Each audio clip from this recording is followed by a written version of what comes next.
Good morning, Paul Georgie from Allendale. It's November 27th, Wednesday morning, and first of all, wishing everybody happy Thanksgiving, and thanks to the farmers for having such a bountiful harvest this year.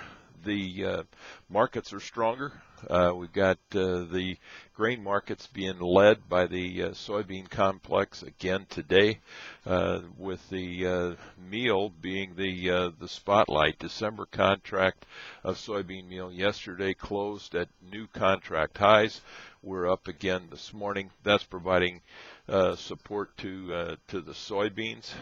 Also, we're getting some support in the soybeans on rumors that China's looking for soybeans in the January-February time frame.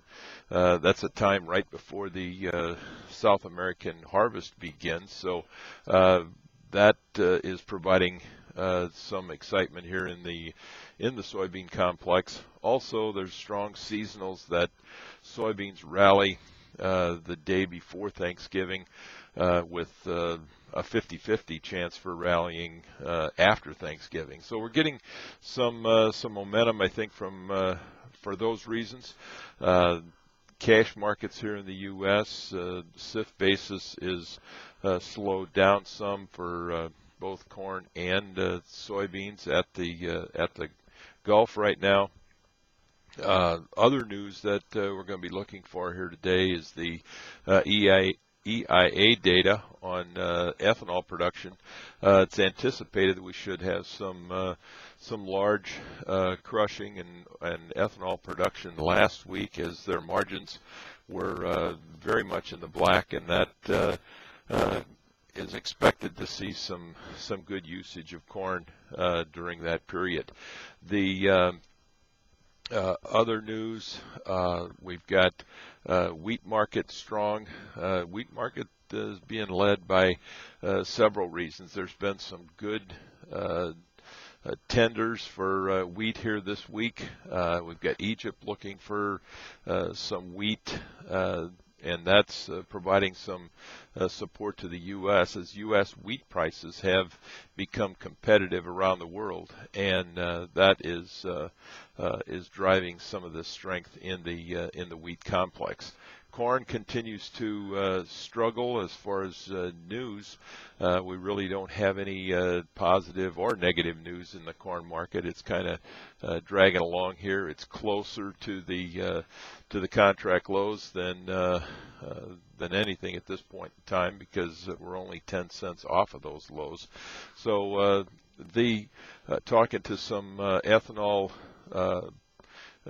plants yesterday, they were thinking that they've got enough corn around for about 30 days, and then they feel like they could see a wall of corn coming at them toward the end of December, first part of January, and as farmers move those that amount of corn that they've sold early and have pushed into the 2014 tax year. So that's some things going on there. We've got South Korea, South Korea bought two different factions in South Korea, bought about 60,000 tons of corn here overnight. So we are seeing a little bit of interest there. And we're also seeing our good customer South Korea come back to the U.S. and buy corn, which is certainly encouraging. Expect a very volatile day today in the grain complex. We've got first notice day on Friday, and the markets has regular hours, trading hours today, and then Friday we've got a shortened session. We start at 8:30 in the grain market, and we'll go to 12 o'clock. In the livestock markets, trade from 9:05 to 12:15.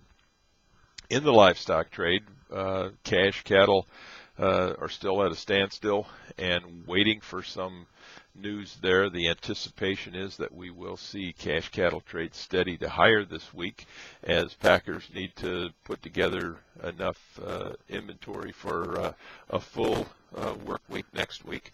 Cutout values are improving some. We've seen choice beef up 10 cents yesterday, select up 80 cents. after that big jump that we seen on Tuesday. So that is encouraging. We've seen some fun buying in the livestock complex yesterday. Would expect to see more of that today to provide support in this in the livestock futures. Pork cutout values were down 51 cents. Pork is still struggling with the supply issue. We've got hogs that are heaviest on record coming out of Iowa, Minnesota, and that is providing an offset to the any slowdown in slaughter because of the PED virus. So we're monitoring that very closely and would expect some improvement in retail featuring here of pork and beef after the Thanksgiving holiday, but we'll be watching that as we go through the balance of the week.